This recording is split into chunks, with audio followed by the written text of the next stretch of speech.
The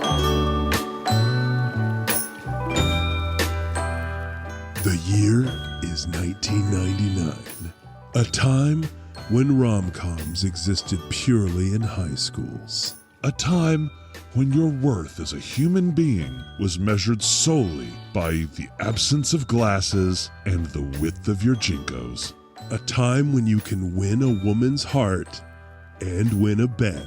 So sit back, relax, pour a red Solo cup full of Pepsi One, and join us for Film Fights, Valentine's Edition.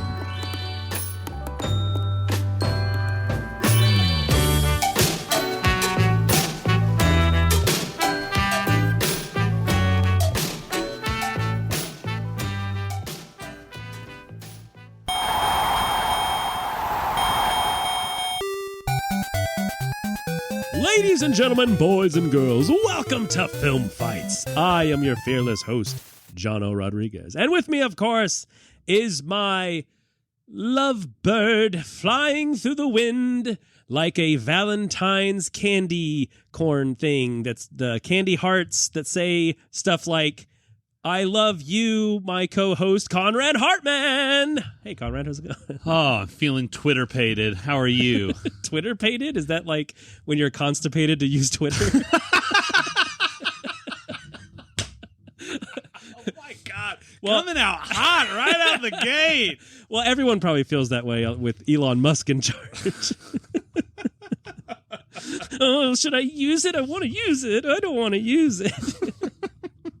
No, it's like in Bambi when Bambi's in love with the other animal and they're like, oh, you're Twitter-pated. The other animal? I don't remember what species it was. Deer. It was a very odd movie. Yeah, but he was like friends with like bunnies and... Well, yeah, he was friends with a bunny and a skunk, but they all fell in love with the species. The so you're saying racist propaganda in Bambi. Oh, yeah. Why wasn't the skunk attracted to the deer? That's right. Why wasn't the bunny attracted? Why wasn't Bambi and Thumper getting together? 2 words, Jono. Different time. It was a different time, yeah. This couldn't be more different. That was 100 years ago when Bambi came out. 100 years ago? Yeah, wasn't it like the first movie that ever got made? I think Nosferatu came right after. That's right. Yeah, it seems so like, you know. That's right. And Nosferatu is only in love with other Nosferatus. No, he was in love with his shadow, which is he thought it was a Nosferatu. Yeah, he was couldn't like, see that well. Oh my God, it's a Nosferatu.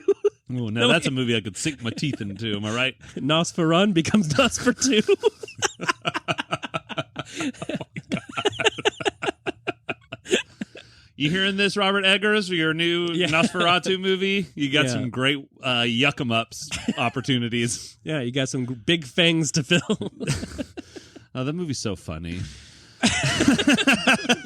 Nosferatu? Or...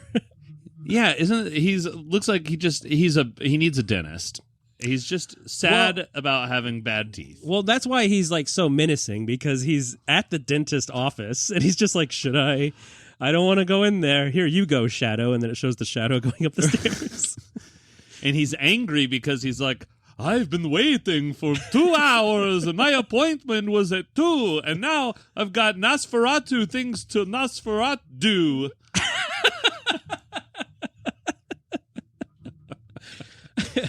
So I'm sure this podcast is not about Nosferatu, right? I know.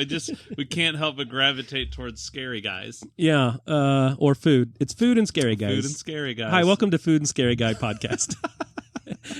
I mean, that's pretty much... It really that's what we should just change the name of the show. It's a little clunky, but it's more accurate. We do less film fighting and more food scary guys. Pitching food products and dissecting the motives of scary guys. Horror themed restaurant, Nosferatu food. No, it's specific. It's like what was it? Anderson Cooper goes around the world and eats crazy food. It's not for you. Okay. It's awful. Would you like to ask me what we do on this podcast? Yeah, I think everybody is just champing at the bit. Like, what do I do? Just hitting that forward 15-second button. Are they still talking about Nosferatu for some reason? We gotta, we're gonna mention it again later. So when you hit it at the right time, Folks, the one complaint we've gotten via carrier pigeon, is that we don't talk enough about silent era films. Yeah, we're trying to get our reps in. We're trying to, show you that we're cultured. But today is not that day. No. For here on Film Fights, Jono and I like to pick two movies. We like to pit them against one another in a brutal grudge match, and we like to pick one to come out on top to reign supreme. This week, love is in the air. Valentine's Day is upon us. And what better way to celebrate than with two 1999 romantic comedies in high school? She's All That versus 10 Things I Hate About You.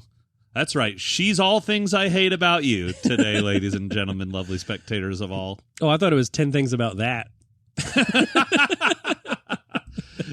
10 things about that. Yeah. So we're going to try and keep it limited to 10 things about each movie. Oh my God, that'd be a real nice challenge. 10 things I hate about these movies. This is going to be our shortest episode. Well, actually, it'll be our longest because we're going to get to the 10 things later. Yeah. We're just going to keep talking about Nosferatu. So yeah, we went with these classics. The I said it right the first time. Wow, you're butchering that so bad, you're committing a Valen crime right now. Oh, shit. You better call Kalovbo to come over here and arrest me and throw me in love jail. Actually, I would like that, actually. Yeah, and they're going to pick you up and throw you in the back of Herbie the Love Bug. Yeah, he's going to take me to, jailhouse hump. Yeah, and then you're going to get lots of love from the other inmates. Oh, I see. Well, it won't be consensual. Well, I won't mind because they're actually taking me to like the women's prison. If you think they don't have strap-ons in the women's prison, you're crazy. Oh yeah, and they're probably like made of like table legs and stuff because they don't just have them; they have to make their own stuff.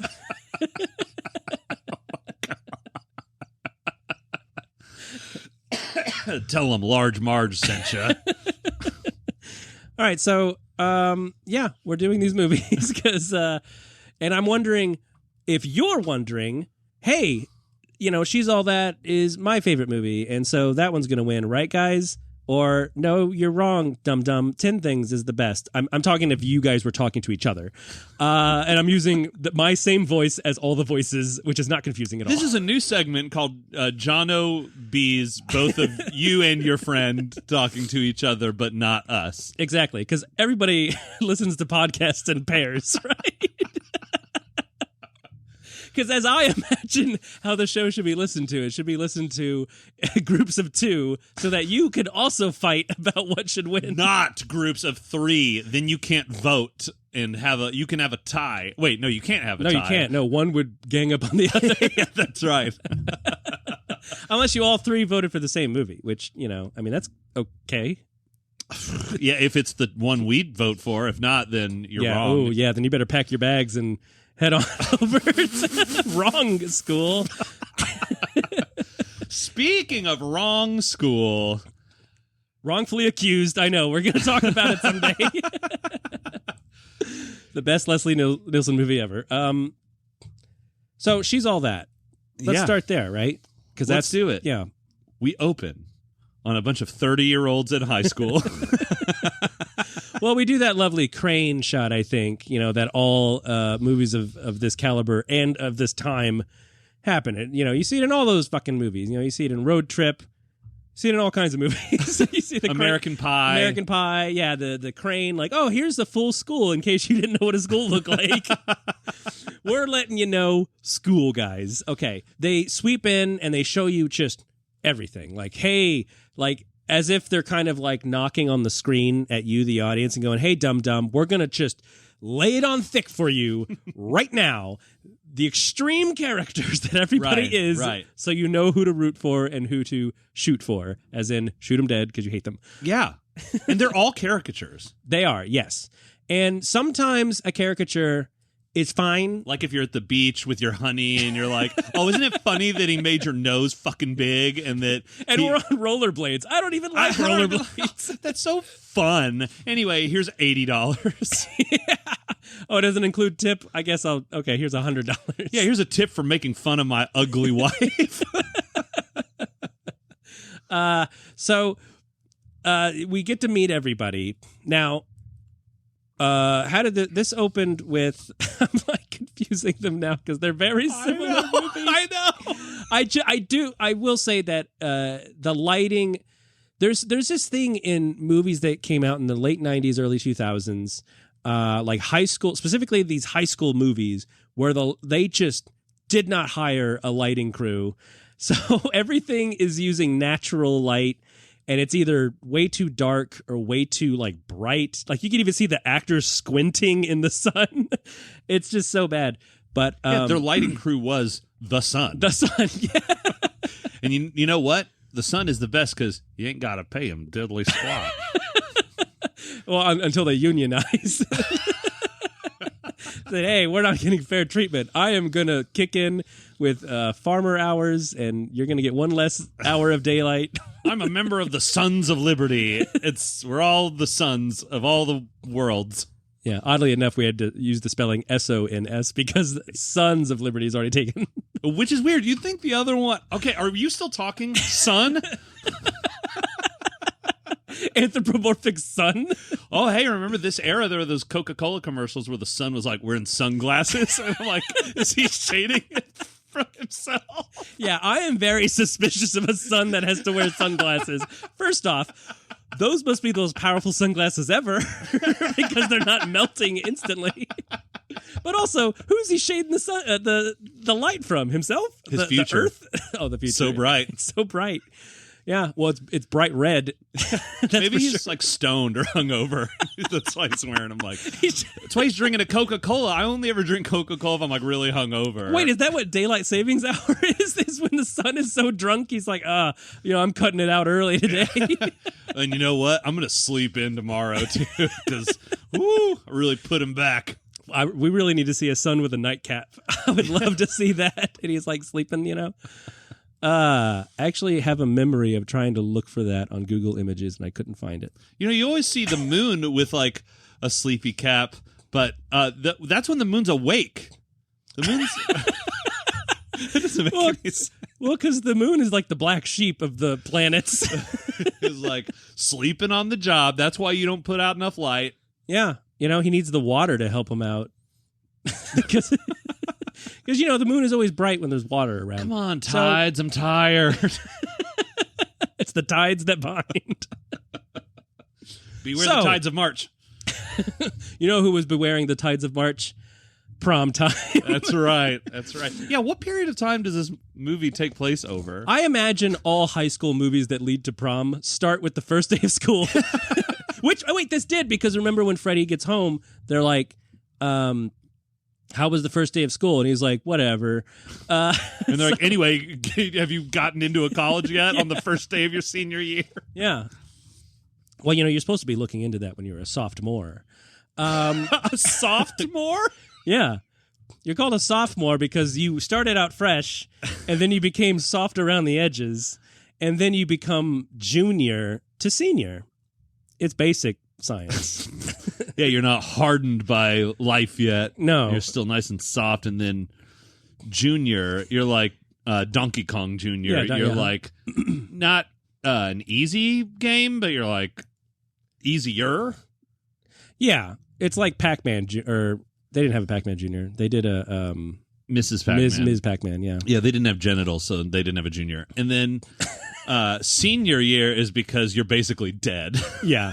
This is like, well, this is the beginning of the end. Interesting Enjoy. choice of word for that in school. It's like, oh, you're a senior. And it's like, oh, but when you grow up to be a senior, you have to get with the AARP. And you get less cost for haircuts. What do you think would be better? Do we have better names for the levels of high school? So like 9th grade, Babyface. Babyface? Or 9th grade, 9th grade you call it like virginity rules. You're actually going worse than what you're saying. You're like, we got to find out with a better name. I'm going to start with something that's worse than freshman and then go deeper. Okay, well, I'm going to abandon that premise, but hey, leave us a comment and say what your favorite Look, it's so ideas easy. are. Freshman should be year 1, and then sophomore is year 1, part 2. Part 2. And then junior is next year, and then senior is final year. So there's really only 1 year. Oh, those were way more practical answers than I expected out of you. Well, when you're digging a hole, I gotta help. I gotta get a ladder. So anyway, Freddie Prinze Jr. We opened the movie. Unless you have any more antics you want to go on. I don't know. Maybe you measure them by like what a banana looks like over its life cycle. So you go like green, yellow, spotted, brown. Those are the 4 years of high school. Well, it's like the opposite of a light, right? Green is like, oh no, don't eat that banana, and then yellow is eat the banana, and then brown is like when they're out, when they're broken. And then college is bread, because that's when they're so old you're making banana bread out of them. You gotta freeze them first. That's right. That's the real trick, guys. Freeze your bananas. Gluten-free ice cream. To make gluten-free ice cream. Or to make, dairy-free ice cream. You freeze your bananas and mush them up. That's a real thing. I know that sounds like I'm making it up. I think you are. Anyway, Freddie Prinze Jr. He was not a banana eater. He was an apple eater in this movie. Uh-oh. Yeah, that's right. Sign of a douchebag. Everybody, character eating an apple, and he was eating an apple. But to be fair, he was only eating an apple on the first day of school, which we're going to get into in just one moment. But before that, I'm going to talk about bananas a little more. This movie was driving me bananas because Freddie Prinze talks to his girlfriend and discovers, a real Grease situation. She had a fling during the summer loving with Matthew Lillard. He was a Scooby-Doo's best friend. But he wasn't Scooby-Dooing anything except ruling the world, the real world. I don't know. They met at a spring break thing or whatever. Yeah, it was like MTV Spring Break thing where he's like the announcer and they're all in a hepatitis pool together. Yeah. She like slips and he goes, "Oh, hey, it's me." Hey. Yeah, and then they fall in love or whatever. It's me, the killer from Scream. It's me, Shaggy. And so she dumps him, and then what was his name? She dumps Freddie Prinze Jr. for Matthew Lillard, and then Freddie's friend, Fast and Furious guy, Paul Walker. He's all like, "Tough break, bruh, but you got to get with a girl now or something." I think it's really funny to Paul Walker, R.I.P., but I'm still going to make fun of him. His accent is so like over the top, late 90s, like Valley Boy, like, "Well, man, you just got to like get back out there and like get some fucking pussy, bro. Get some strange." I'm like making it sound like Pauly Shore. Well, I mean, that was his natural accent, actually. Yeah, I know. It's obnoxious. I don't know if you know this, but the California 90s accent is real. Yep. It's real. It's so real, ma. Hey, man, we're in high school. You should be getting like 10 different girls a day. Yeah. Just slamming through that hot poon. Like, dude, come on. Yeah. Everybody was wheezing the juice back then.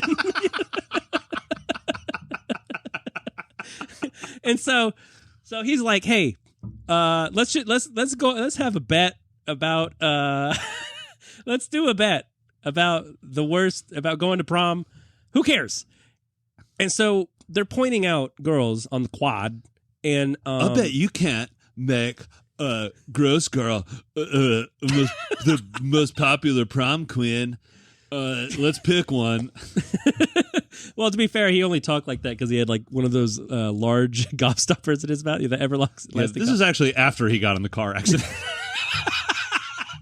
God. So he's like, "Pick any one of these greasy scarecrows. And I bet I could make them popular enough to be prom queen.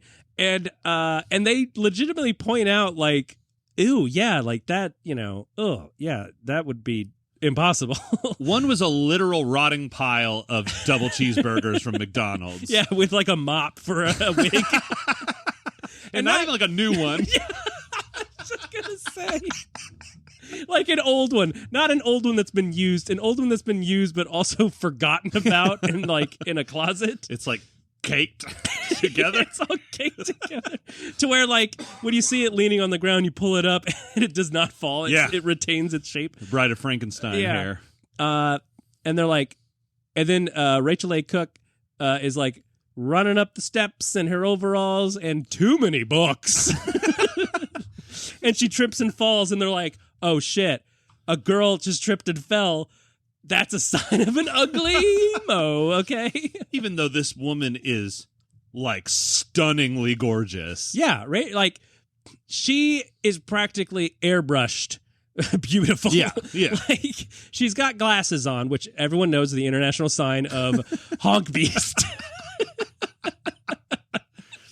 and a ponytail, which can you even imagine? No. I went to school during this time period, and it's true. Anyone who was popular and hot never had a ponytail, even if they were a cheerleader. That's right. Even if they were actively cheerleading. Nope. Yeah. The hair was down in their face. Yeah. Yeah, or short. Yeah, pixie cuts were real big. They were, yeah. So he's like, "Oh, what about that hose beast with the grossness?" And Freddie Prinze leans over, stifles throwing up in his mouth. You see his pants shift because his penis goes back inside of his body. I remember seeing that. Yeah, I thought it was weird. Yeah, and he's like, "Oh, okay." No, at first he's doing the. I've got hot mouth. He's got to turn and like look at the mop-headed cheeseburgers again to like, okay, everything's fine now. Because that's my standby. I can always ask out old Mop Burger. Mop Burger's over here. And so yeah, he responds, "Ugh, not her, the geekiest of the geeks. There's no way, man." Yeah, I may as well kill myself. There's no way I can win this bet. You're telling me that I gotta turn this Smeagol-looking monster and make her one of the hottest chicks in the school? No way, bro. No way. I'd rather jump into a toxic waste bath full of piranhas. So, surprise, surprise, he does, and he wins. Ding, ding, ding. Yeah, and he's like, "Oh, all right, I guess." And then he's like, "Hey, Lainey, how you doing?" And she's like, I'm an artist, okay, society. I don't like jocks, so go away." And he's like, "Oh, but I'm actually kind of smart." And she's like, "Ugh, grody. Can't you see I've got too many books? Can't you see I've got too many books to be with boys?" "Oh, I can carry some of your books for you." "I don't need your help. I'm independent. My mom's dead, and I'm fine." And as she's running away, books are falling away at the wayside. And so are paintbrushes to let you know, oh yeah, she's a painter, remember? No, those are just the decoy ones so I don't drop the important ones. Whoops, I dropped an important one. Now, I have a couple of those. Well, once they're dropped, they're no longer important. These are just props, everybody. They're all the same book. Because I drop them so frequently. Yeah, but don't you see, if you just carried the one, you wouldn't drop it. You would think that. Oh, thanks for mansplaining that to me, all right, Freddie Prinze. I have glasses. I've got overalls. I'm good. I don't need your help. My dad cleans pools. We're doing just fine. You know, Rachel Lee Cook had glasses that made her see all kinds of things, but could she see why kids love Cinnamon Toast Crunch? Huh?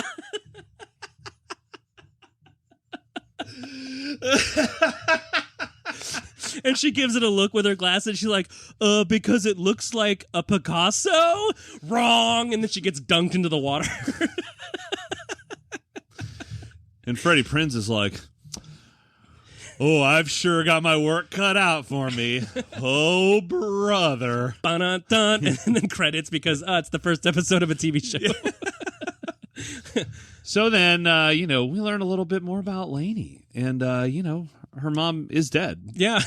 Yeah. Conrad wasn't saying that to be funny. Yeah. Literally, her mom's dead. And she does say that. She goes, my mom's dead. And then she runs away. Yeah. She doesn't.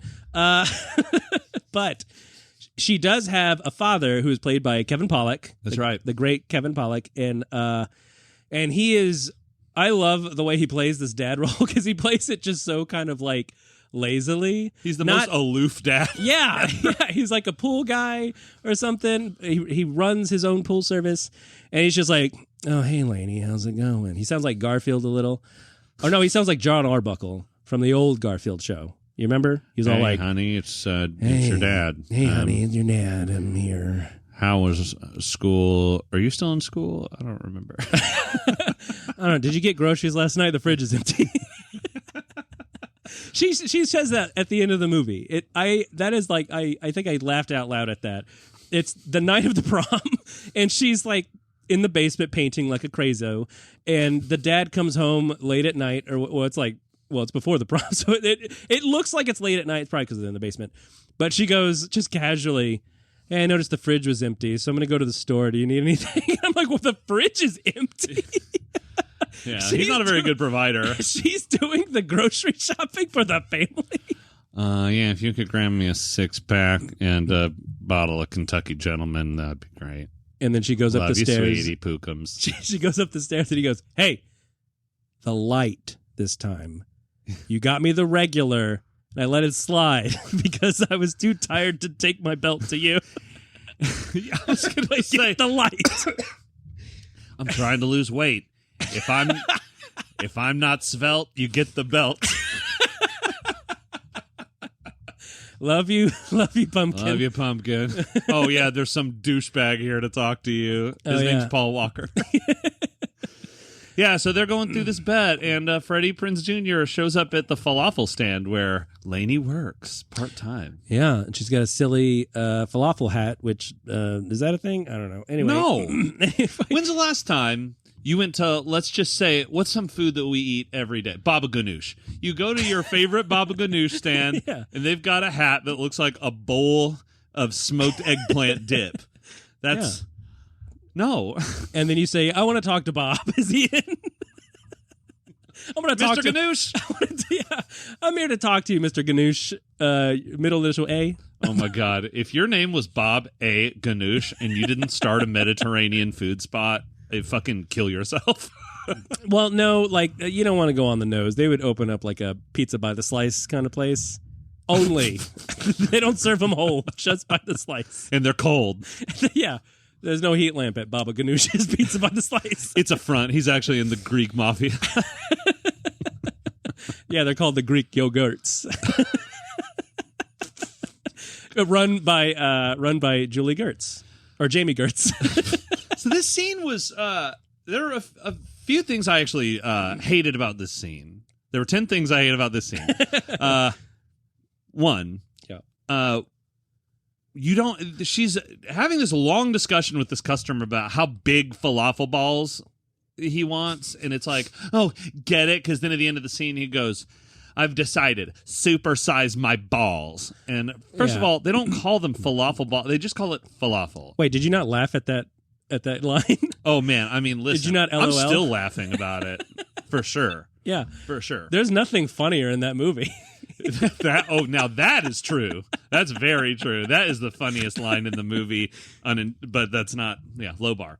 And he looked like Dan Castellaneta, didn't he? He did. Yeah. Yeah. He was like, I've decided. Supersize my balls. No, he would have done the geeky low voice that he does. Supersize my balls. No, it was J.K. Simmons. Hey, supersize my balls. You fucking idiot. You're a menace. You're a menace. You're a menace and a drummer. You're a drumming menace. Bring me spider drums. Oh, I'm getting whiplash from all this spidering. Now, usually you would make an accusation on somebody stalking you on a creeper. You know, They were ugly. a genuine... Yeah. Now, we all know how the world works. I was trying to toe the line because I'm not. And That's right. You're not ugly. no, that's not what I meant. But I could be viewed as a creeper type guy because I creep. Now, We both have mustaches. I understand. but I mean that's only because TLC is one of my favorite bands, and so I creep.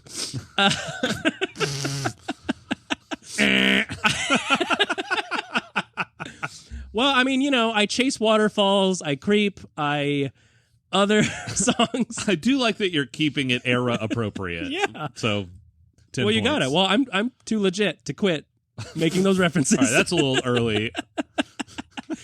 All right, you that never gets old. That's like Mozart. It's like the Macarena. It's Mozart. Yes, Macarena. the timeless classic that will never age in our hearts. It won't. The Macarena. I heard it on the radio the other day. And you know what? I almost got into a car accident because I couldn't help myself but start doing the dance. I think that's why they stopped playing it on the radio in the first place. People are getting in too many accidents. We really need to...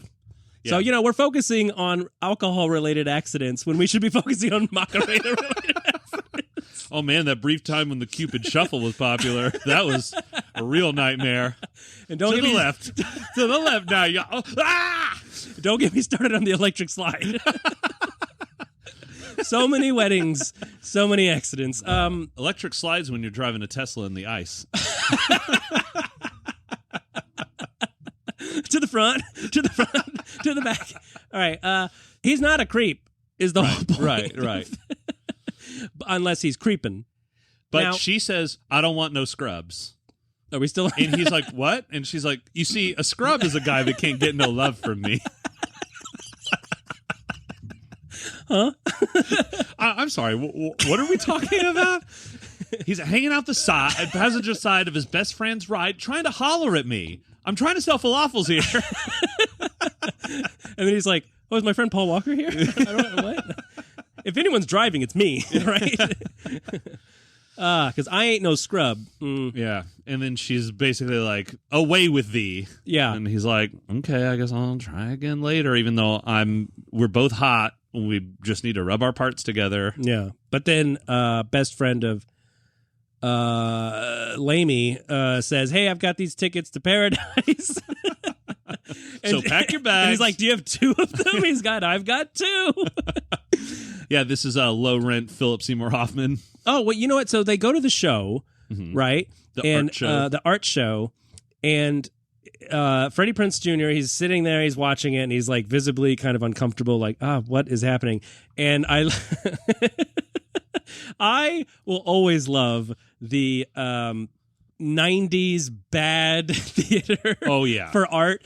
And this, I feel like, did a good job of being legit, but also over the top and ridiculous. It definitely towed the line in a good way, sure. But what I wanted to know was Lainey made it seem like, oh, I'm in the show, but then from the audience point of view, it cuts to him watching it, and it's like, oh, is she just in the last 5 seconds of this show? How long is the show? It has to be like an hour, right? Is she just at the end? Or was she in it the whole time, but, we didn't see it? Yeah. Cut for time. So as comedians, I feel like this showcases what would be honestly like someone's worst nightmare if you were not someone who did comedy or did art or did music or whatever. Yeah. And you're just sitting in the audience watching a show and they're like, all right, it's your turn. Get up here and do some art now. Yeah, it became open mic all of a sudden. And he was like basically forced to go up there. Yeah, because when he said, oh, we have a new voice among us, I thought it was just going to be like, oh, hi, my name is so-and-so and blah, blah, blah. Okay, bye. But no, it just instantly became like, open mic that you had to do. If this mandatory. is your first night at art club, you have to art. That's what it was. And he does the hacky sack, and then everyone's kind of like, oh, how poignant, hacky sack. Yeah. And he's like, once you pop, you can't drop, you can't stop. You can't drop Pringles. Yeah, Pringles. Yeah. It was, they were a sponsor. But then, yeah, everybody ate it up. And it was actually decent. Like, it was fun. If I saw that at an art, I would be like, yeah, that's an art. Yeah. Hey, That's art. It seems like Freddie Prinze Jr. has a career in improv. Did you notice specifically that it would like shoot his legs and then shoot his face and then legs? And Oh, yeah. Like clearly Freddie Prinze Jr. was not the hacky sack expert they were trying to portray him as. No, they brought in a hacky sack wizard, Mark Ruffalo. I don't know if you didn't know that. Mark Ruffalo, back then, before he became an actor, was a hacky sack champion. In fact, they were going to make Hacky Sack Hero. Slap his name on it. It's like plugged into your console. Yeah. It's a hacky sack. It's plugged in, but you have to hit it a certain way with your foot, It didn't feel like a real hacky sack, though. It was real easy to win. All you had to do was just smack it on your hand over and over. They tried, Freddie Prinze was like trying to do the hacky sack, and they were like, all right, guys, I'm sorry, Fred, it's not working. We got to call in the hacky sack expert. And Mark Ruffalo, the hacky sack expert, no relation to the actor, he comes in and he's like, all right, man, well, you're a hacky hack, and I'm here to get you back on the hacky track.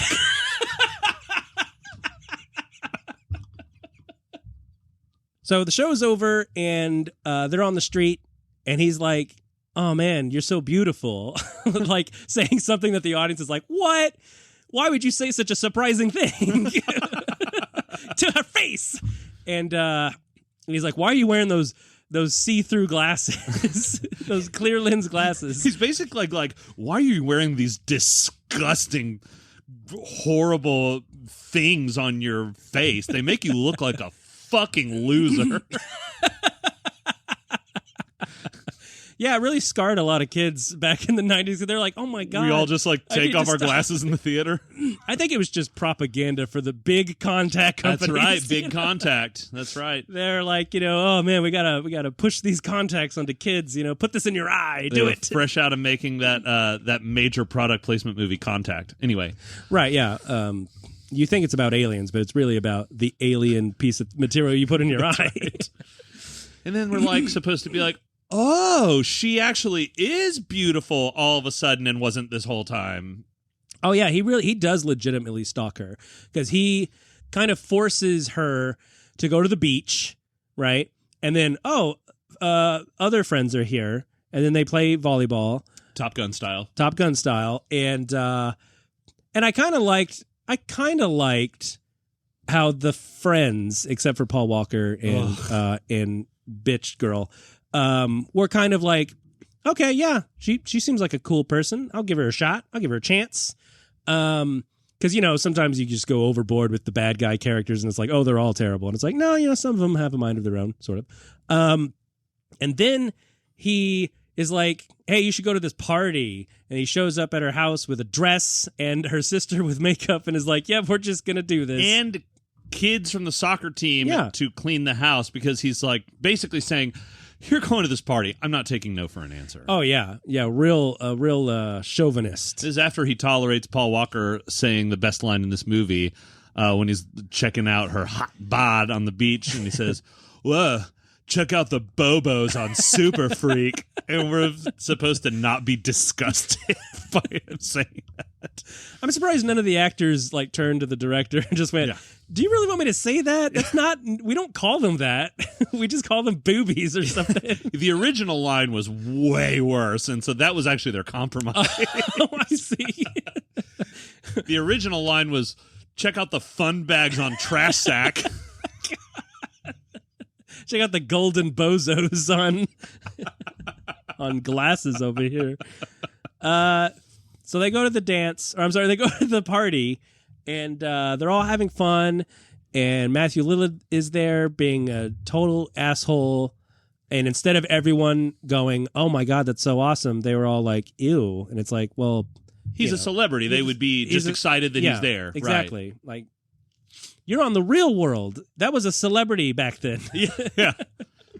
And then Mean Girl spills her drink all over Lainey, in her dress and her right down her cleavage, like not just threw it on her, like poured it down her cleavage. Oh no, I got your bobos all wet, super freak.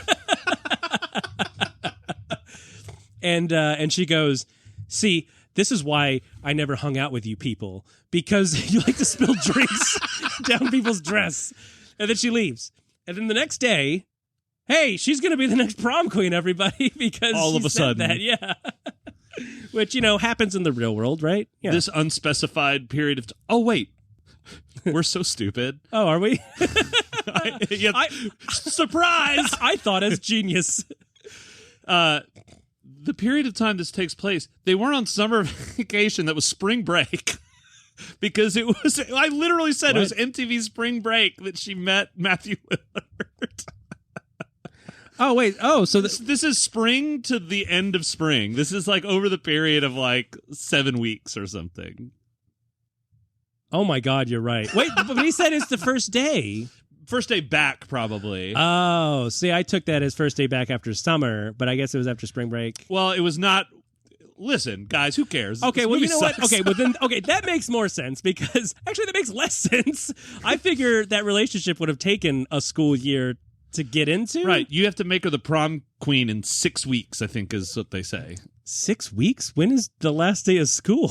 If after spring break? Isn't there just a month? Like March, April. Oh, okay. I'm thinking about it wrong. Never mind. I thought spring break happened in April. It does not, right? It March. happens in March. Okay. Yeah. Smarch. Smarch. So they're all like, "Hey, vote for Lamy, and don't vote for Airhead girl. She's awful, everybody." And then something happens. And her but breath now smells like Matthew Lillard. I don't remember what happens, but they're at the prom. No, wait. It's the best friend says, "Hey, he is a bad guy. He made a bet or something." Yeah, and she's like, "What? You a-hole." And she's like, "I'm mad at you, but actually it's just because I love you secretly." Yeah. Because what does he say at the end? He says, "I didn't know you, but, oh yeah, this is before I knew you. It was before I knew me." Ugh. Yeah. And he says, "Can I have the last dance?" Did he... Oh yeah, he says, "Can I have that?" And she says... No. No. Credits. She said, "No, I'm still mad about you betting on me." Yeah. I just found that out like 10 minutes ago. Well, he says before I knew me, and in my head, I'm like, no, you were a pretty solid. Like that's what's strange to me is that he didn't. Yeah. Like if anything, the lesson he learned was to not make a bet about turning someone into prom queen. No, the lesson he learned was not to get caught making a bet about someone. That's what it is. Because he wasn't even a jerk at the beginning of the movie. He was a grade A, 4.0 GPA, going to Harvard, going to Yale, really nice guy. And yeah, he just made a mistake, which was, hang out with some jerk off named Paul Walker. He made a mistake we've all made, which is to bet on whether or not you can make someone into someone you could love eventually out of an unlovable pile of burgers and mops. Hey, man, I would not have not been married if I did not do that.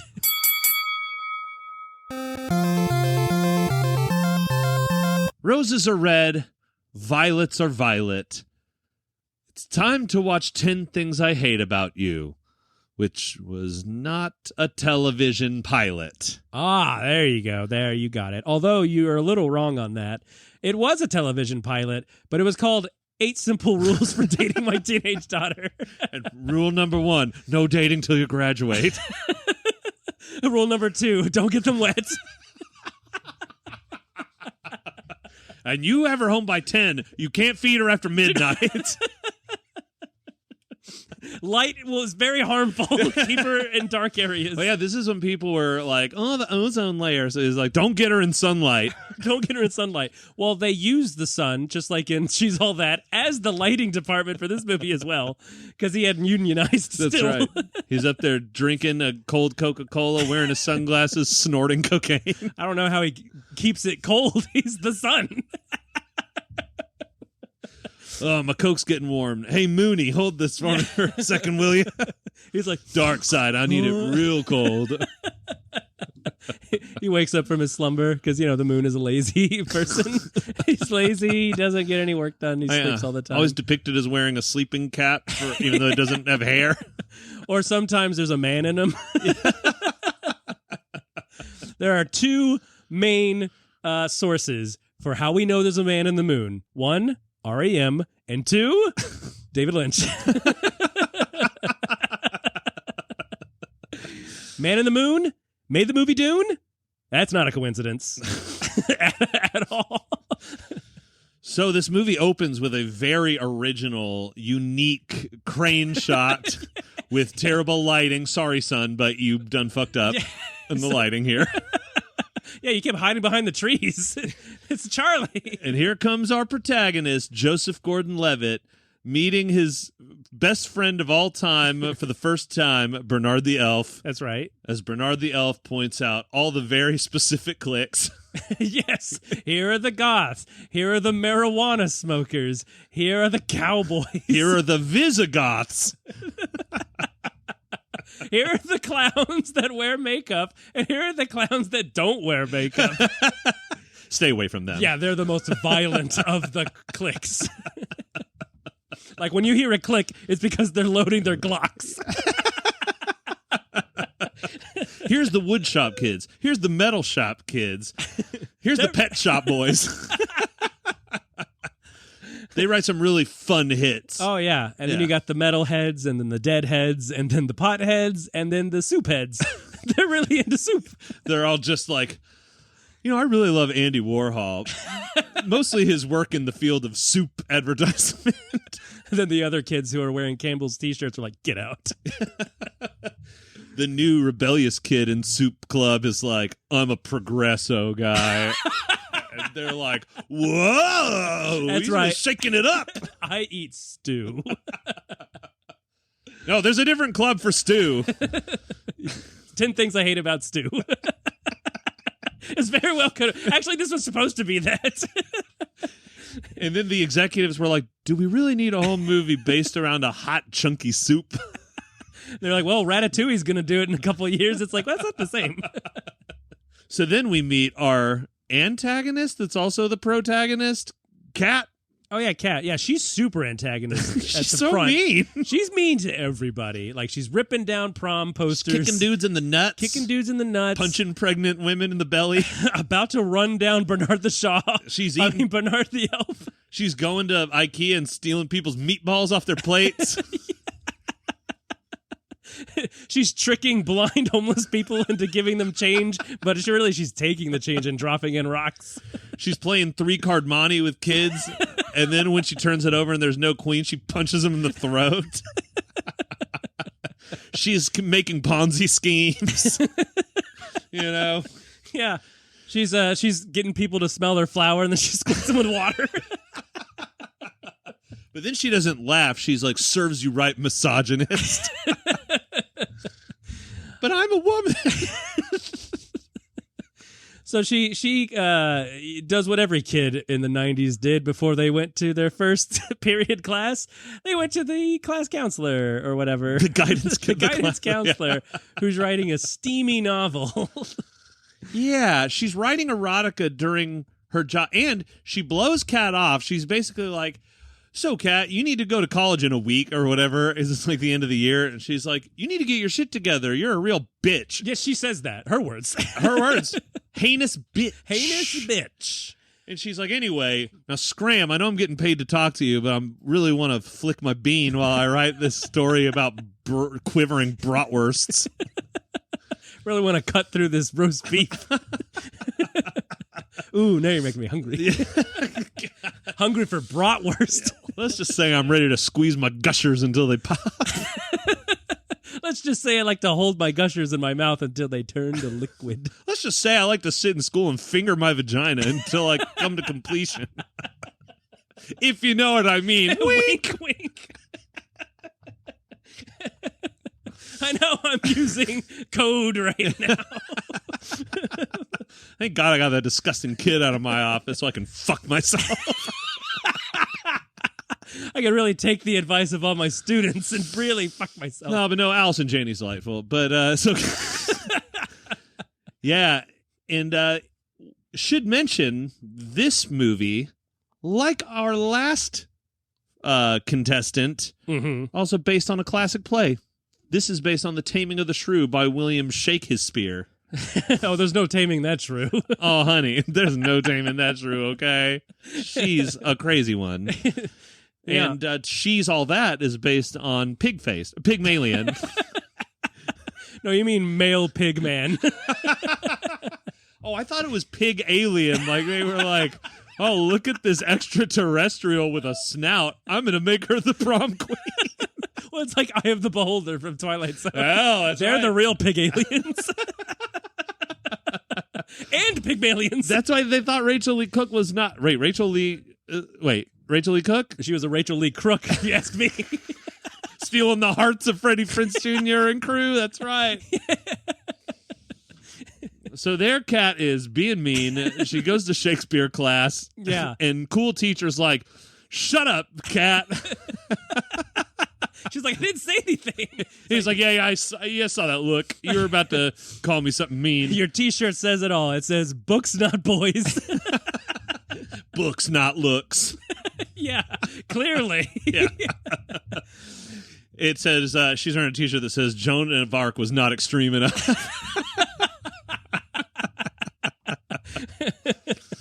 Yeah, she says to her friend next to her, model guy who's not her friend, she's like, you walk these halls, I'm cutting off your balls.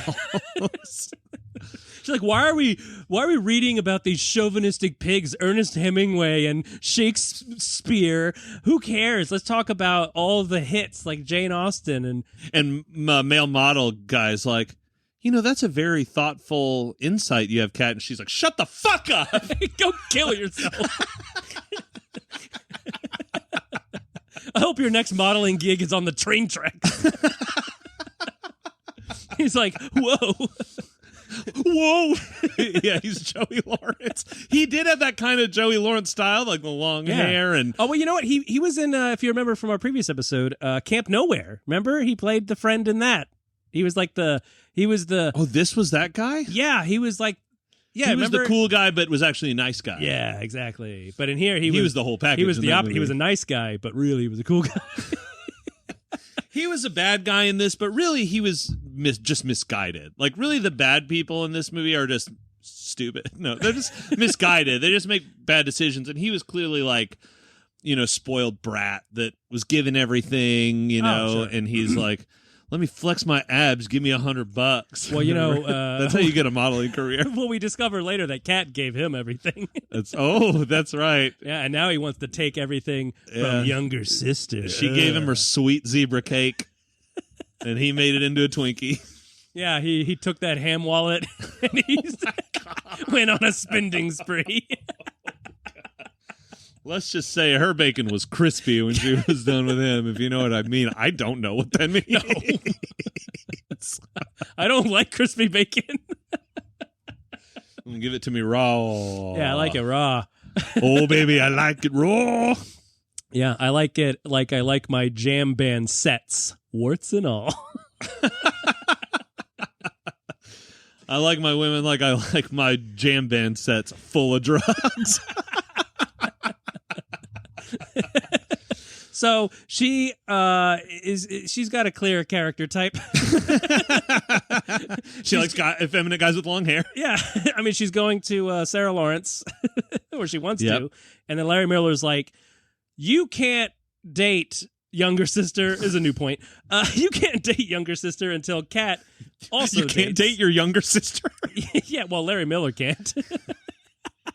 He's looking in the mirror. Rule number 1, you can't date your daughter's younger sister. He's looking into the Larry mirror. Miller on the wall. Yeah, and Kat's little sister Bianca's like, why? I want to get some dick. And he's like, rule number 1, no dick until you graduate. Rule number 2, no dick until you graduate. And then he's like, oh, you know what? Better rule. You can't date until she dates. And then he has like an evil villain moment where he's like, now they'll never date and I'll be their daddy forever. He's twirling his mustache. It's this non-existent mustache. Yeah, well, he's twirling his eyebrows. And so Bianca's like, this is totally not fair. I should be able to go to Bone Zone with anyone I want. But Daddy, I've been wanting a gangbang ever since I was 10. Just because you're a pregnant man who, I mean, not that he's pregnant, he deals with pregnants. He's an obgyn. Yeah, that's what I call people who are pregnants. Wait, he's not pregnant. No, he's a pregnant man. Well, he's not literally, he's a pregnance man. He's a pregnance man, I see. Make his presence known, he's a pregnance man. Every time he talks, he likes to be dramatic. There's always a pregnant pause every time he talks. And Rule number 1. No dick until you graduate. And it's like an inside joke with his OBGYN friends. They all have those pregnant pauses. And then afterward they go, yeah, some 16-year-old. Boy, you should have seen the brisket blowout on this broad I was servicing yesterday. Servicing?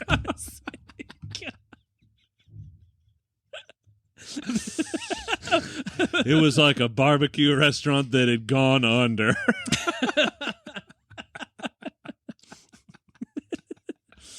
So then, Joseph Gordon-Levitt and Bernard the Elf come up with a very simple...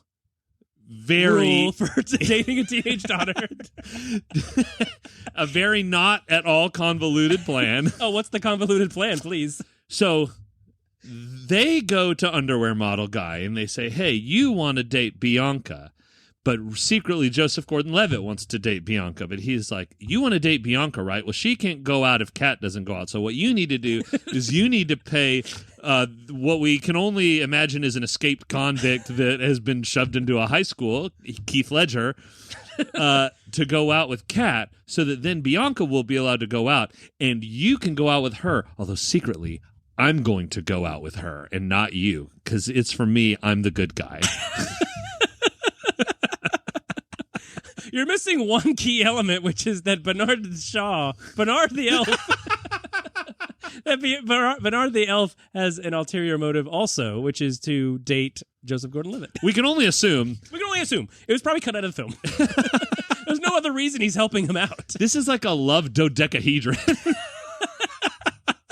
Well, you got to roll that die. That's right. That's right. D12, baby. If you've got the right charisma, you will win the hearts of all. Well, and Bernard the Elf was clearly a bard, so yeah, he was. He needed a. Speaking of bars, so then they decide they can just talk to Keith Ledger themselves. Yeah, so they go to the filthiest biker bar in the world. You got all these Guns N' Roses fans like hanging out. You know, they've abandoned their families years ago, and they just kind of haunt this place. Someone's getting a tattoo in the background by a heated up pen. Someone else is tying off in the corner, banging that sweet lady H into their veins. Everyone's drinking beer, smoking cigarettes, punching children. Yeah. And then these high school kids are just hanging out here. It's totally fine. Joseph Gordon-Levitt and Bernard the Elf are sophomores, and Keith Ledger's like 25, but a senior in high school. Yeah. Well, he got held back. Like 8 times. Yeah, it happens. You know? He actually skipped a couple grades, then was held back 8 times. Most people like to give it the old college try. He's giving it the ancient college try. So after they give him the lay down, he tries to lay down with Sister. They go to the party. Wait. Oh, the concert is first. Concert's right? first. Yeah, concert's first. They go to the concert, which girl band is playing. Their words. No, it's like Letters to Cleo or the other one. I can't remember. L7 or Bratmobile. The Ellen DeGeneres 4.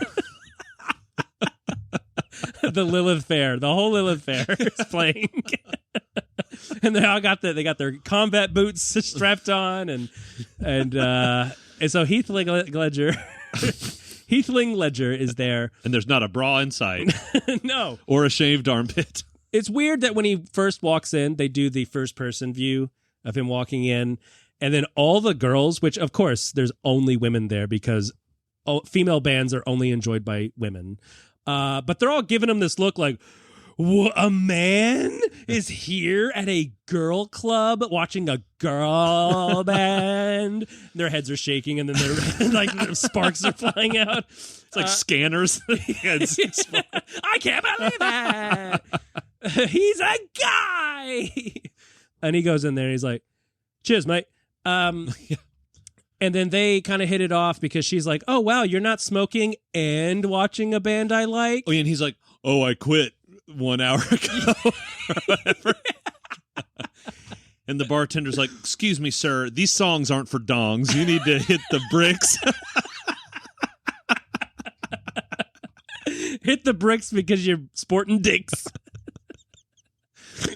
He's got dicks appeal. So they hit it off enough so that he can convince her, hey, I'm going to go to this party because it's a guy and it's the golf guy. Remember the geeky golf kid, Kyle Cease? Oh, yeah. That must be her, Our Brie. with the Brie. Yeah. And then he answers the door and it's like, everyone. Not just the school, it's everyone in the world that's ever we were there. And what's great is that if I saw a flyer that said free beer at this place, wouldn't you just show up? Like, everybody showed up with stuff. Everybody brought party stuff, a DJ, a keg of beer, like everything. It's like, what? I thought you were under the guise that this was a party. Now, also, if you were a sophomore in high school, meaning 15 to 16 years old, I don't think you should probably spread around a bunch of flyers with someone's address that says free beer, because you know who the first person that's going to show up will be the cops. I thought you were going to say the guys from the biker bar. Yeah. Hey, them too. We heard there was free beer. Get out of my way, bitch. Good and one. Then the party devolves to someone getting a tattoo from a heated up pen. Someone's banging H into their veins in the corner. It becomes it's like, the pool hall. It's weird science when those biker guys show up.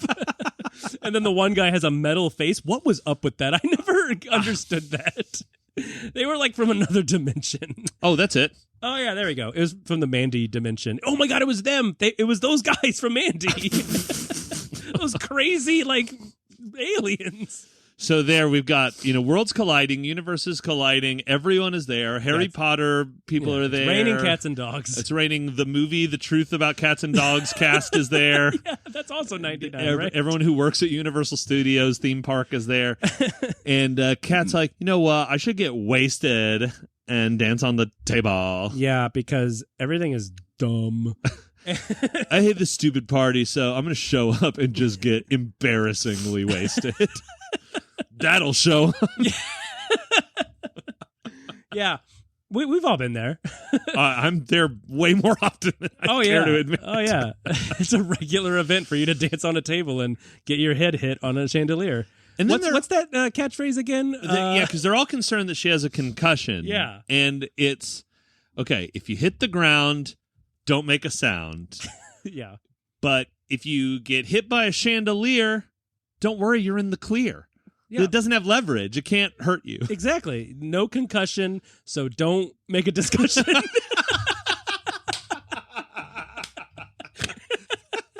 Listen, I don't know if you know history. No one in it has ever been chandeliered to death. That's a fact. So you can look it up. Yeah, there are two ways you cannot die. Smoking a bunch of weed and getting hit in the head by a chandelier. Now, if you're doing both at the same time, all bets are off. All bets are off. I don't know what to say. There's a special kind of reaction time thing. Well, because when you smoke weed, I don't know if you know this, but you get soft. And so that means even a delicate chandelier could completely, it could be a lethal wound. That's right. Don't get in a pillow fight if you're stoned, because that is dangerous. Yeah. Don't, it's like what they say, pillow fight while stoned.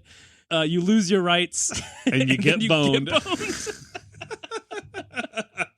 Which Cat tries to bone. If you get hit while you're stoned, you're going to be parking in the handicap zone. Yeah, I remember that. D.A.R.E taught us that, right? Oh, yeah. that was a classic D.A.R.E move. Yeah. But that was because, D.A.R.E, everyone knows, stands for Don't ask really ever. don't ask, comma, really ever. Hey, are you getting paid to ask me out on a date so that my sister will go out with you? You don't need to ask. Don't ask. He's Really? your love, so just leave it alone. Joseph Gordon-Levitt alone. Leave it alone, Joseph. Don't Joe, Seth. Okay. He's so worried that she's concussed. Oh, yeah. He's all like, here, let's go outside and get on these swings because that's exactly where you want to be when you have a concussion. And then shaking her shoulders saying, stay awake, guy. You have to stay awake. Now, stay balanced on this plank of wood with no back. It could just have sat on the On lawn. the ground, yeah. And then he's like, oh, no, you're going to throw up. Gross. And then she tries to kiss him. She tries to pull a fast one and is like, I'm going to rape your lips. And he's like, he pulls a stiff arm. No, you're not getting into this. D.A.R.E. D.A.R.E. Don't ask really ever about lip smooching. This is supposed to be a save the cat moment. Oh, yeah. Oh. Save the cat. No, he's saving her for later. Yeah, save the cat. He's like, you're a little greasy right now. I'm going to wait until you're... Right, but actually it's because he can already smell the acid of her stomach burping out of her mouth, and he's like, if I kiss her, I'm going to get a mouthful of that belly goo, and I just don't want it. And just like Freddie Prinze, he takes a look at her and goes, "Ugh." So he drives off in his junker or whatever. What does he drive? A Jeep or something? Jalopy. Or no, she drove a Jeep because she's because she wears Doc Martens. Oh, if you know yeah. what I mean. She drives a hoopty. Because she plays softball, if you catch my drift. Wow, the odds are really stacked up. I mean, Sarah Lawrence hates prom. Doc Martens. Only wears loose-fitting pants. She drives a Ford Pinto because she's always flicking that bean. When she's flicking through the Rolodex. Now, softball's cool. Yeah, it's all right. It's a bigger ball. Why? It's really hard. Yeah, people say, it's easier. It is not. No. It's just as hard. Well, because, I feel like I could throw a ball straight if I throw overhand, but if I'm winding up and throwing underhand, yeah, that's going straight up. Oh, dude, those pitchers, those softball pitchers, bro, they fire those fucking softballs. Yeah, they are manly. Their softballs become hardballs with Chris Matthews. Well, instead of a hardball with Chris Matthews, would it be like softball with Chris Elliott? No. No, it would be Ariana Huffington or something. Oh, softball with Dave Matthews. So he's like, all right, I'll see you later. And then they paintball. Yeah, she's offended because he wouldn't let her make out with him. So she's like, F you, I'm going to hate soccer. I'm going to, like when you hate play. Yeah. When you hate skate or hate dance. I love a good hate skate. She's hate playing soccer, and he sings a song to her, and he's supposed to be, it's a big romantic gesture until police officers are on the scene to arrest him for the murder he committed. There were two police officers. Yeah. Well, I think they're security, but I mean, They look like cops. They look like cops. It seems like something a teacher could, handle. Yeah. They don't need to call it in. Yeah, and they don't need to chase him. They could just wait for him to finish singing the stupid song. Well, he was disrupting the soccer. Excuse me. Some people are trying to soccer over here, and you're over here making music. No. We don't play. Homie, don't play that. We literally don't play when you do that. Well, right. I mean, we do play. We do. We play soccer. Yeah. But don't do that, please. How come we never see her play in a game? You think that's going to happen, but it's just practice. She's on the B team. They don't play games. They just play like scrimmages or whatever they call it in soccer. Well, she was playing games with his heart. Oh. Because after the paintball, they're sitting on the porch and he's like, hey, let's go to prom or whatever. And she's like, whoa, I am super suspicious for no reason. We were having a good time. You actually let me kiss you. It's so great. We're all painted up like Rachel Lee Cook or something. And you have the audacity to ask me to prom? What's your motive? Who do you think you are? And of course, like, because it's in the script, there kind of was a motive because he's being paid to. But she didn't know that? But she didn't know that. Right. So because like, she went to D.A.R.E. Because that's right. She knows not to ask. She knows to never don't ask really ever. To always be don't asking. And so she gets offended and she leaves and goes into the whatever. And then younger sister is like, I want to have sex and go to prom. In whatever order. Sis, I'm tired of not getting any bone time. I'm going to that prom and I'm getting some salam. You know what I mean? Well, yeah, man, she's being teased by underwear models. She's probably got that like ad like pinned like under her pillow. She's just like, ooh, and those tidy whities. It's one of those that has the little cologne flap. And she's like rubbing it all over her. Well, the flap is the underwear. You peel it back and now it's like from Penthouse. And now it's like, instead of having a dong, it's just his face, like coquettishly, like, "Ooh, I see that you looked naughty," which is really weird because it's like he has two faces. His face is in his. He's crotch. Like Malignant, only his other face is on his crotch. Hello, I have a different accent. Welcome to my crotch. Me. And Bianca likes underwear guy, but Joseph Gordon-Levitt's the mastermind of the whole thing. Mm-hmm. Yeah, he's it's all revealed.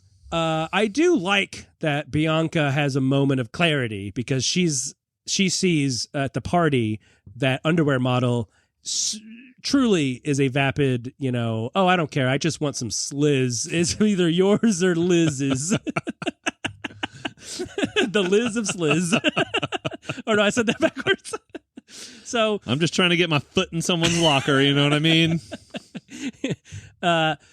So he goes out with Gabrielle Union, who is in both of these movies. In both of these movies, she's the mean best friend. Mean best friend in both of them.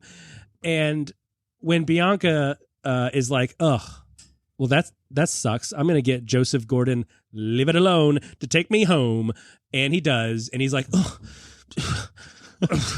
We're about to have 500 days of summer. But not with you, sorry, with another girl, I think. And then they totally take their tongues to Bone Town. And they kiss, and he's like, neat. I don't need to pay the guy anymore. Meanwhile, Bernard the elf is hiding in the shadow of a tree, jerking off. This is what I wanted this whole time. Which takes us to, speaking of Bernard, remember his little love story? His little... his beautiful silver medal. He couldn't get Joseph Gordon-Levitt, so instead he got this beautiful nerd girl. Yeah, he got Ren Fair girl. Played by Rachel Lee Cook. Yeah, she was underdeveloped. She was great, though. Her character was underdeveloped? Yeah, her character. Yo, you mean like, because she's in high school? I thought you meant that she looked young and wasn't like...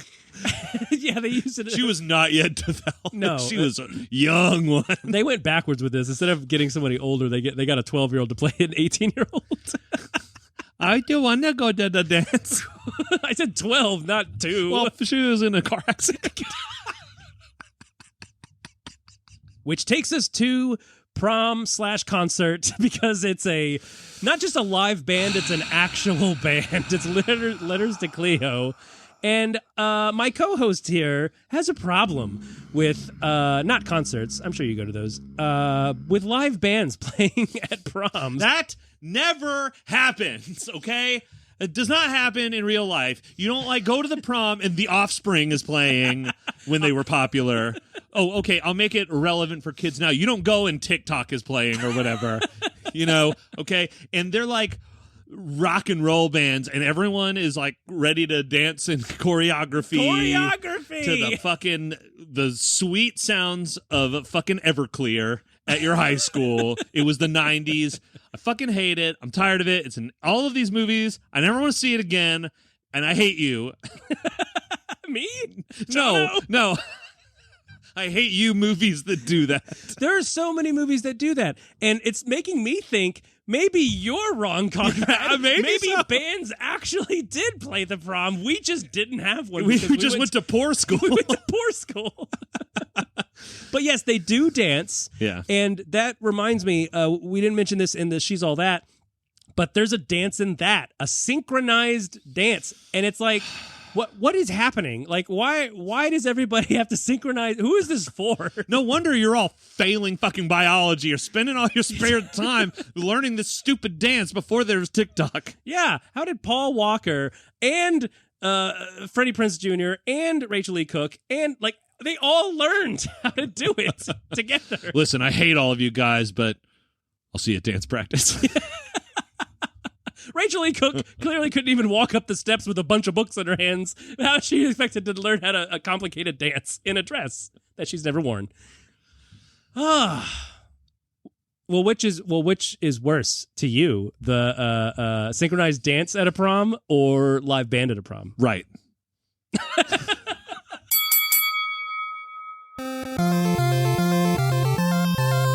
And now, lovely spectators, we come to a new segment on the show, which I am calling The Good, the Bad, and the Film Fighters. All right. I just thought of that right this moment. No, we thought about it a long time ago. Right, this moment. It's very well like, thought out. Years ago. Yeah. Like before we did the show. D.A.R.E. D.A.R.E. Thank you. I had to be reminded. Sometimes you have to be reminded. Well, there's always something to remind me. You are wearing a D.A.R.E. shirt. Don't ask. Really, There's ever. always something there to remind me. So on this segment, Conrad and I are going to read a couple reviews for these movies. We are each going to read a 1-star review and a 5-star review for each film. Now, I will be tasked with doing 10 Things I Hate About You, and Conrad, you'll be doing She's All That. Now, we have not previously shared these reviews with each other, so we will be reading these live. So you will be hearing it first, and we will be hearing it first. Like the other, though. The one we chose, obviously. All right, anyway, I'm overcomplicating this. It's the first new segment. Woo! All right, so She's All That was first. So, Conrad, let's hear your 1-star review. All right. This would have been a beautiful film, but for the nasty scene involving a German Shepherd Husky and the female lead. It promotes harm to animals and is really degrading to women. Please don't watch. Now, first of all, I don't even know what they're talking about. I just watched this movie. What animals were in it? Just like their family dog? Were they watching a different movie? Did they have a dog? I guess. Oh, God, I can't think. I just think it's funny. This is my favorite kind of 1-star review where it's not, I don't even understand this. It's not even a legitimate criticism of anything. It's not like, oh, the plot wasn't good at this. It's just some crazy person. Well, I think it's funny that they took the time. You have to sign in and you have to do a review. It's like, oh, I hated this movie so much. I have to write this 2 sentences about it. Now, it should be noted that 4 people found this helpful. Yeah, it was like their friend. All right, now, the good 5-star review. Okay, let's hear it. 2 years ago. I'm going to read it exactly as it's written. Oh, I thought you would read it like with. In other words, I'm not going to insert any punctuation. Oh, okay, I see. The movie is funny and good to watch, and it shows guys how bad the hotter girls is really hard on the other girls that not their type of girls, and people there, they rather hang out with their kind of people that is hotter than them. They rather bullying the other girls, and this movie shows the guys what type of a girl, kind of a girl he really wants and what kind of girl he should be with. It sounds like they liked it. Was it written by a 4-year-old? I like the film where the guy, he looks at the girl and the girl is at the girl and the guy, he did the thing. And then he saw her. By the way, just so there's no confusion, I did have to stop to take a breath. There is no punctuation, in here. That was just, I had to stop and take a breath. Hey, man, they're both, good selling points on not or do. So what we got from the opposite ends of the spectrum for She's All That was it shows a guy what kind of girl he needs to be with, and the hotter girls mean. Uh-huh. And we also learned that don't be mean to animals, which I support. Don't remember that from the movie, but okay. Got it. Maybe it's a situation like in Mr. Nanny when at the beginning when you started watching the movie and you felt taken advantage of. Yeah. Very false advertising. No. All right. So pass the baton to me. I'm going to do 10 things I hate about you. Let's hear it. So this is the bad. This is the 1-star review. This is, I don't even know how to read this, but we're going to try. That's a good sign. Now, to be clear, this was 2 months ago. All right. All lowercase. 10 things I hate about you are 1, you get 0 play. 2, you a bear.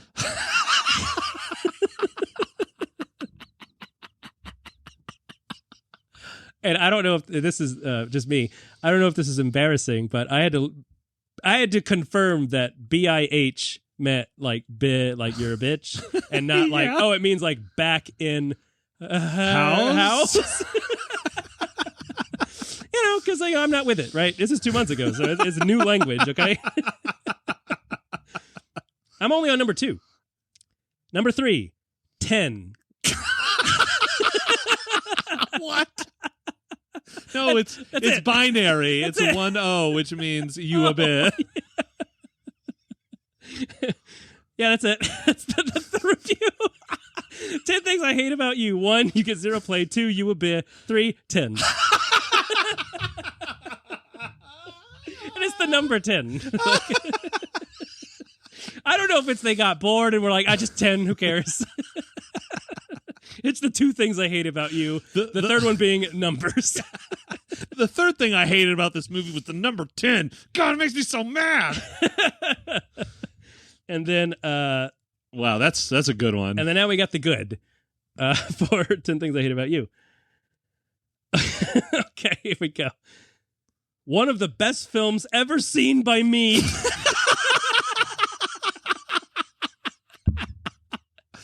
Believe me, as I have seen probably over 700 films. And this is the best one. This film is sweet, beautiful, and hits us like a fresh breath of love. Yeah, you know that smell.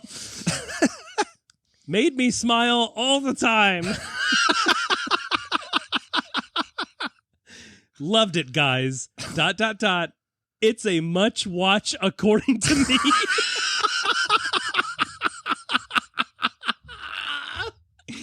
Enjoy! 5 exclamation marks and then a winky emoji. Also like a porno? Wink! Enjoy! Get it? I just love that it was all like, it almost seemed like solipsistic, where it's like, best film ever seen by me. And trust me, I've seen over 700 films. 12 of them were the Land Before Time movies. 12 of them were Friday the 13th. So that's 24 But already. I watched them 5 times, so that's 100. Should I keep going? Oh boy, so gosh. yeah, great, Oh, yeah. great stuff. So now that we know where the general public stands, the time has come for us to make a decision of our own. According to us. According to us. So, Conrad, what is your pick for today's winner? Oh, I've gone back and forth, actually, believe it or not. Oh, yeah? Playing a little badminton with your pygmalion? That's right. That's right, my pig alien. Back to the bone mitten. To the bone mitten. Oh, gosh. Yeah, I mean, on the one hand, she's all that, but on the other hand... D.A.R.E. On the other hand, 10. At the end of the day, 10 Things I Hate About You had better acting by a little bit, and I enjoyed it more. It makes more sense to me. It's a little less mean-spirited. So, yeah, 10 Things I Hate About You. Also, Keith Ledger, GOAT. Keith David. Oh, and another plus, it doesn't have Paul Walker in it. Yeah, that's always a plus. Every time I'm watching the Fast and Furious movies, I'm like, man, when are they going to get to a point where he's not in them anymore? Do you ever see a reminder that he's dead and be like, oh, that's right, he's never going to be in a movie again? Well, he's never going to be in a Fast and Furious movie, that's for sure. I think, nah, they can deep fake it now. Well, I mean, I don't want to be a conspirator here or anything, but notice how those movies have become more successful since he stopped being in them. Well, yeah, kind of ironic that one of his last movies was called Joyride, isn't it? Oh, man, okay. Well, what say you, Jono? What is the best according to you? I'm going to have to take the dare on this one. I think we all know who the winner is here. According to me, I say that, yes, 10 Things I Hate About You is a movie that is a thing that I love about me. Well, she's all that is great. And Cat's all that. No, yeah, she's the more that. She's the more that in the hat. She's a real cat in the hat. So, she's all that, I didn't like it a whole lot getting in, but I love the performances of a lot of the peeps. And hey, my heart was a little warmed at the end because Freddie Prinze was all like, I gotta dance with this girl. I gotta dance with her, man. And then he does. Well, at the end of the day, we had 2 dead moms, 2 big proms, a couple of women that were doms. And, Cat pulled it out of the hat. That's it. I just wanted to say that first part. And 2 non-bombs because these were both successful financially. Oh, that's true. Yeah. Yeah, I know.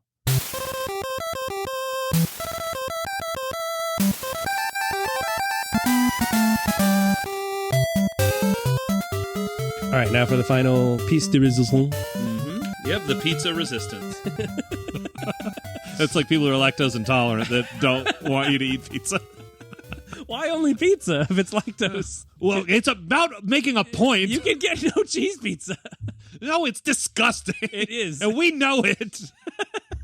I'd rather shit until I died than eat pizza without cheese. Or worse, vegan cheese. What? It's just beans. It's just green beans. Yeah, it's just whole. It's just mashed peas and green beans, with white food coloring. Yeah, white food coloring. Well, you heard it here, folks. Don't ask, really, ever. That 10 Things I Hate About You is the winner. That's right, folks.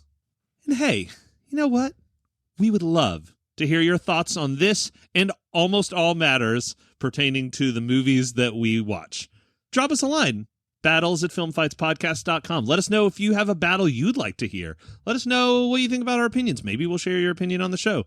Also, obviously, you're already following us on social media, but in case you're a silly goose and you're not, Film Fights Podcast, Instagram, Facebook. Make sure you're rating, subscribing, and loving us wherever you're listening to this romantic podcast, according to me. According to me. 10.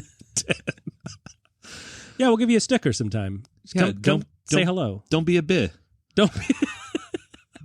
Don't be a beh. Be a yeah. That's short for great person.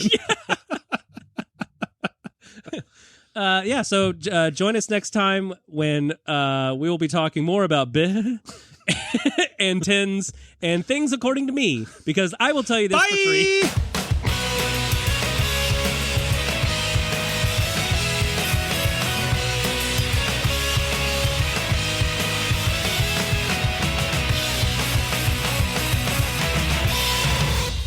Cashew cheese. Cashew cheese? Because cashew is really high in fat.